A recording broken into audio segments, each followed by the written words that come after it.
ranchers should care about NEPA and be passionately involved, and be interested and be involved from the very beginning, that even before the NEPA is put out to the public. So at least 2 to 3 years prior to that, they should be communicating with the people in the agencies that they have a relationship with. They should be providing data. They should be talking about problems on the allotment and how that they can be addressed. Because if you think about it, this is a 10-year plus plan that they're going to have to live by. And so it's very important to be involved from the very beginning. As a permit holder, you're an affected party.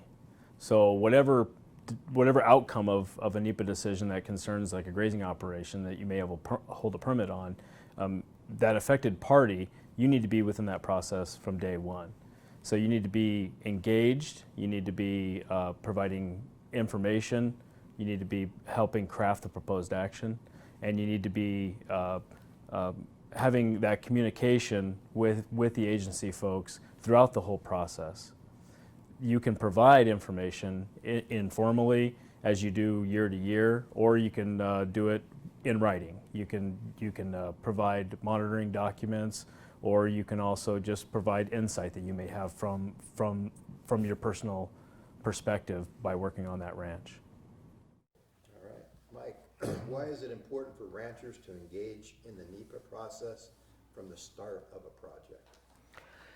You know, when we talk about a NEPA project or the NEPA itself for your allotment, it's a very time-consuming process.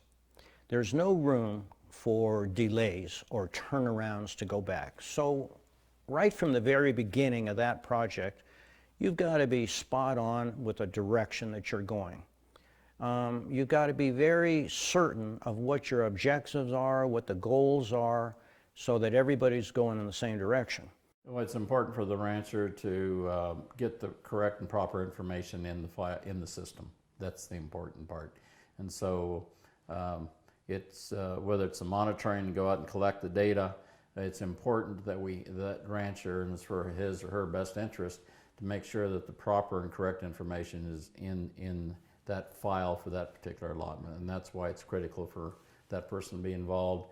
And also it's very important that, you know, if there's very little involvement or engagement by the grazing permittee in the NEPA process, usually more often than not, the outcome may not be a positive outcome for the grazing permittee. So they need to be involved in the process from the get-go.